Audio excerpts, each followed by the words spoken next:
Hello and welcome back to Darshan Dev. I'm Darshan and today we're going to learn a lot of CSS.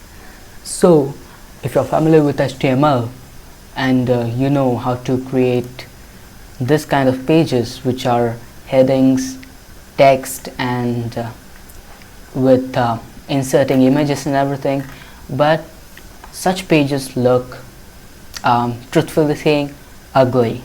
So the thing that makes them beautiful is CSS. Like if I link a style.css to this page and refresh it, it looks like this, a lot better. If you want to see how it changes, let's see it once more. I'll comment this thing out, save it, and see, there it goes. See the transformation now. When we link our CSS, we have a lot of things going on in the background, like we also add responsiveness to our web page. See this, when we take it small, the blogger's description goes over here and we can still make it smaller and smaller and smaller, and it stays beautiful even at 296 pixels of width, which is really small device.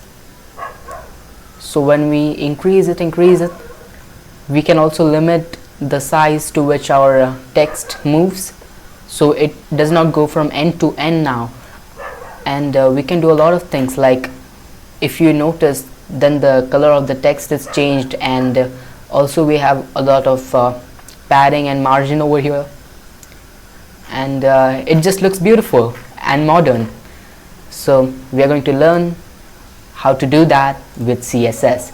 So let's get started. We're just going to use this HTML, and I'll remove the CSS link and we'll add the CSS link, but it will be style2.css, and style2.css does not exist, so it's empty right now. I'll make a second style sheet.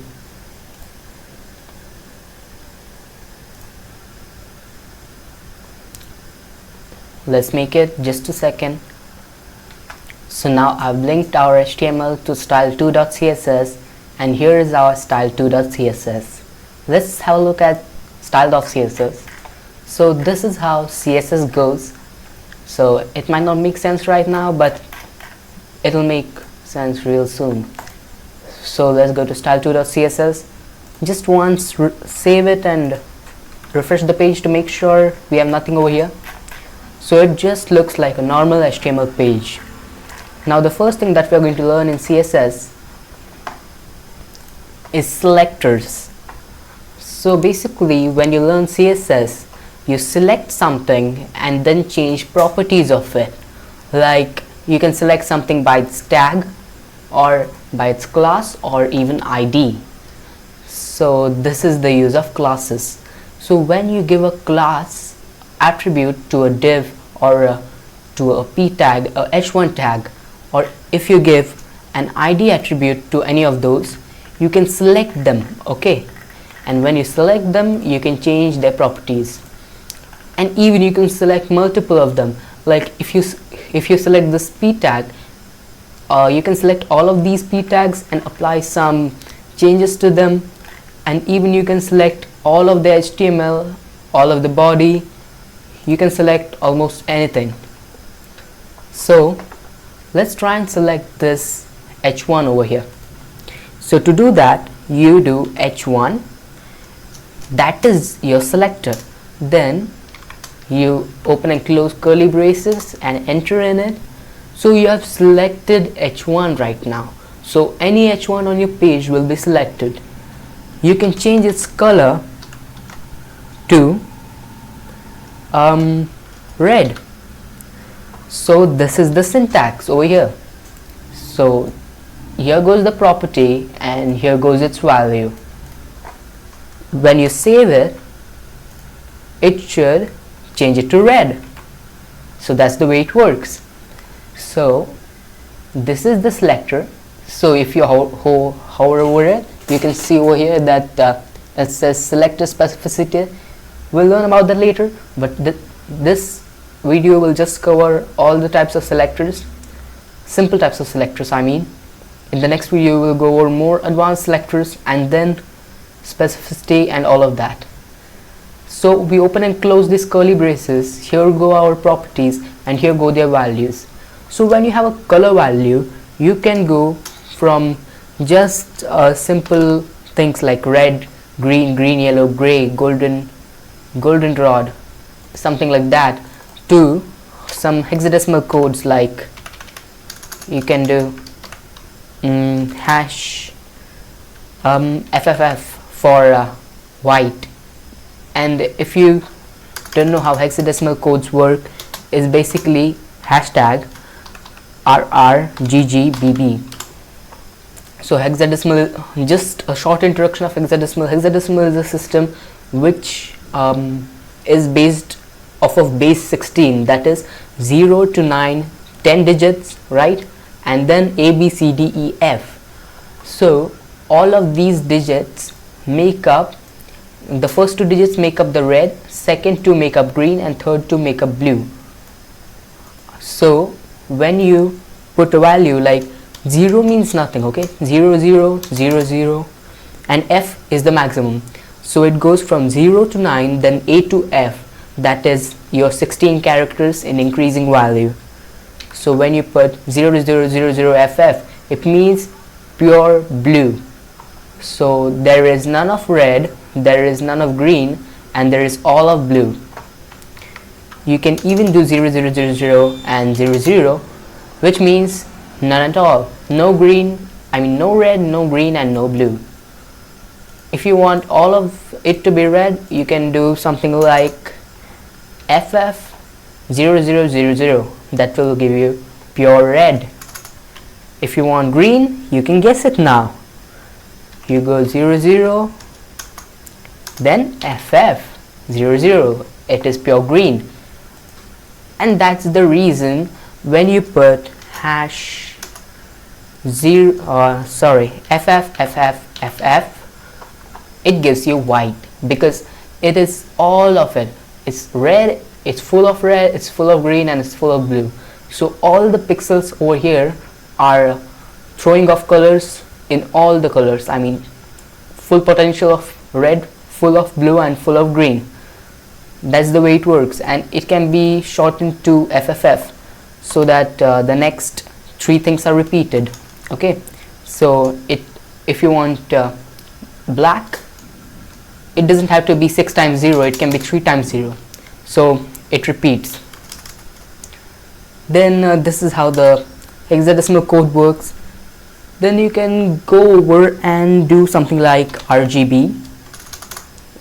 Okay, RGB, and you can give values from 0 to 255.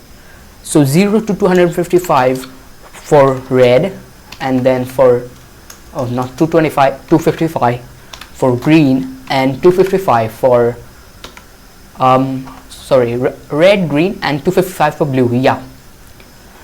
And now if you want just blue, then 0 this one, 0 this one, you get blue. Now if you want to mix blue and red, do 255 over here. Blue and red gives you pink. And also you can do simpler things like hover over it, and here you get, okay, just a second, hover over it, you get a color picker. You can pick any color which you like, slide up and down, and when you change this slider, it will change to RGB A. A is opacity, so it ranges from 0 to 1.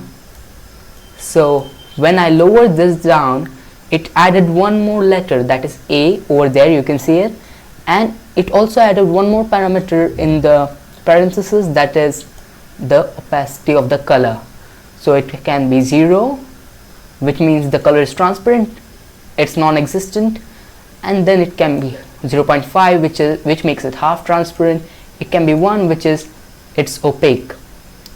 And here is the full spectrum of colors that you can choose from. Even if you type color picker in Google, you can get color picker this way. Just type color picker, there will be a lot of them. Google has an inbuilt one. Oh, it takes a while. So slide to any color that you want, this way, that way. Then you get a hexadecimal code over here, then you get RGB over here. So it's really cool. So we are not just going to simply experiment with all of this stuff. Now we will give some sensible color to our H1, that is #333. It will give a dark sort of gray, which won't be directly black, but it won't be too light. So this is just right, an elegant one. Let's give a color to our paragraphs. So these all are paragraphs. So select p tag. When you select tags, you just have to type the tag name. So it's p, open close, curly braces, and then do the same thing with it, color, and here we do #666.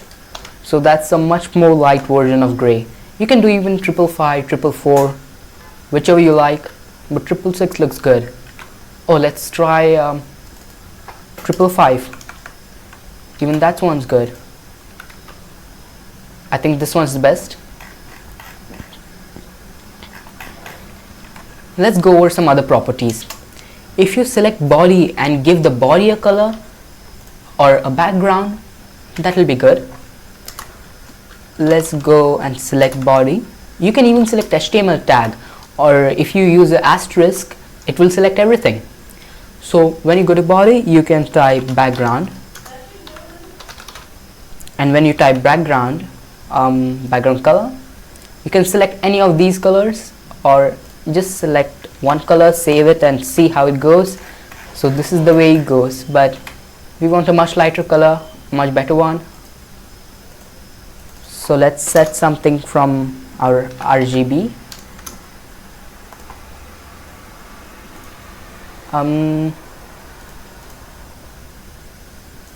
It doesn't show our color picker. Wait a second. So here's our color picker. We'll choose some light sort of a bit grayish color. 230, 230, 230. Save it, and looks perfect. But I think we'll have to darken our p tags. To darken your p tags, you don't increase the value, okay? You decrease it, because the lesser the value, the darker it will be. Save it, refresh it. Now it looks better. But when you go to serif, it seems kind of old. So why don't we change it to sans serif? We go to our body. Everything in our body will be changed to sans serif when we change our font family.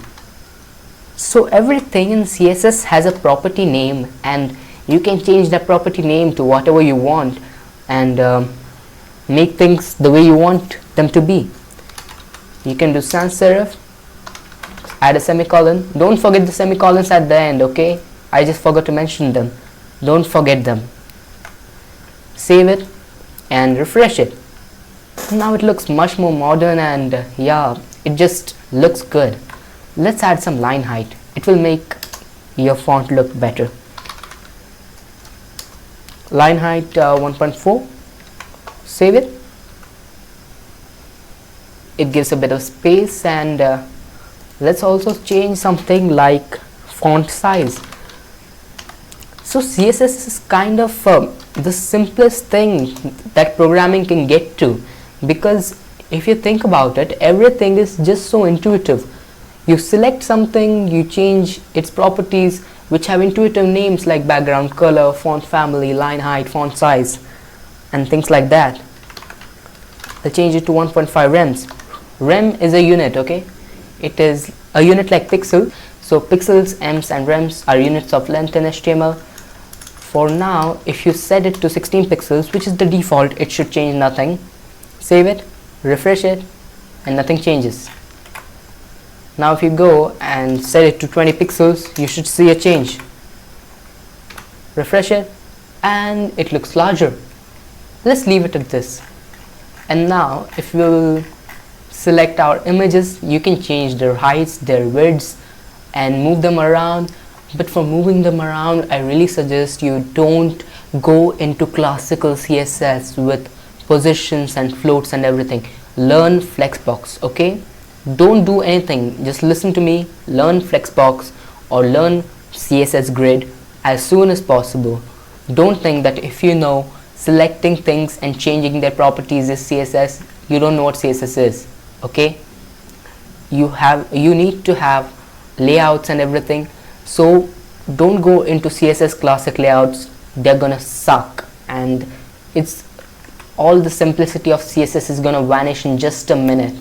So don't learn the CSS classic things like floats and those things. You can just learn them and forget them. Move on to Flexbox and grids.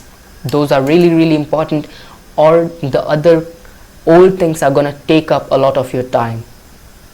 This is from experience. Just so we go and select our images like img image tag, and we set their width to 100 pixels. Save it, refresh it, so it goes to 100 pixels. Even or this one, I think, yeah, it's exactly 100 pixels. You can check this by pressing F12 if you are using Chrome or Chromium. Chrome has really good dev tools. Firefox also has them. So when you select this arrow, it becomes blue, and you can hover over your pages and check out different things. Like if you go over here, this orange thing means the margin, this blue means it's the content. If you scroll down here, it will show you what it all means. This is the content, this is the padding. Content is blue, padding is green, border is yellow, and margin is orange. So this is our margin, and this is our image, and our image width is 100. See over there, and our height scales appropriately, so it's 42.64 pixels. If you go over here, it's also 100 and its height is also 100, so it was a square image scaled appropriately. And if you go over here, it shows you the color of our p tag, that's 444, and as you know that it just repeats, so 444 means 6 times 4. And our font size is 20 pixels, which we had set. And it also checks for contrast over here, which says the value is 7.8 and it shows a tick, which means that our text is readable. So let's close this and go over to our code editor. Now over here we have used pixels, but I really prefer using rems. Rems are really good units, and they just are awesome. Just set it to 35 rems, save it, and see over here. So we'll have a whole separate video on rems and ems and percentages, so you will know how to use them and when they are best to use. So the next thing that we're going to do is selecting by classes. So to select by classes, what we do is we go and select our class content. Class is content for this div, okay? This is our content and this is the class of it. So to select a class, we do dot content. It will select the class content, and then we can just use the properties over here like color. We can select our color to be green, so our content color will be green. We save it, we refresh it over here, but it does not change because of the specificity, because we have set the p tags to be 444 color. So when we go in here, we see that the content color is set to be green, but when we go on a deeper level, each and every p tag is set to have a color of dark gray, which is 444. Then which one will prevail? Actually, the green one gets overwritten and you will have 444 over there. So to see how we use the this classes, I'll just remove this h1 and p, delete them, save it, and then we'll have green, right? This is the way it works. So when we go over here and check it down here, it still stays gray because this is out of our content class. So this does not have our class content. So aside from blogger, we can give it a class of content. You can just give a space to give more classes, like content. We can give it one more class. You can just name your classes anything. We can save it, and then when we saved it, we can refresh it, and this will be green as well. So so the classes can be given to as many elements as you want, but there is one thing that you can use to select elements more specifically, and that is ID. And ID is the most specific thing you can use to select anything. Like this can be my paragraph, my para, save it, and we go here, and to select that paragraph we can use hash. So hash my para, then open close this curly braces, and we'll change its color to white, or let's change it to something else, aquamarine. I think we should be able to see it. We save it, and our paragraph should be aquamarine, which we have changed. Refresh it, and it is, this one is aquamarine. So that is the most specific selector you can use. So we have learned how to select all the elements using their tags, like selecting the body tag, the div tag, image tag, h1 tag, p tag. Any of those tags can be selected this way. And when you have classes, if you want to apply certain properties to certain group of elements, you can give them a class, like this is my content, and also this is my content, and other things might not be my content. So I'll give content class to the things which I want to apply the content settings to, and select the content and give it some properties like color green or something else which you want. So if you want to just select one particular element from a page, you can give it an ID, like my p's ID is my para. I can give a hash over here, my para, and select it this way and change its color to like black, and this green, even if my para is in the content div.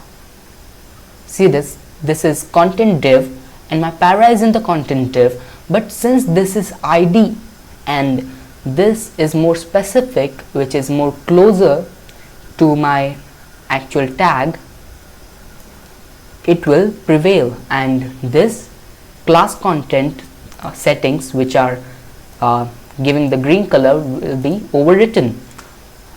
So my para won't have a green color if I have set it to something else like black. Okay, so we save it, refresh it, or refresh it over here, and we see it.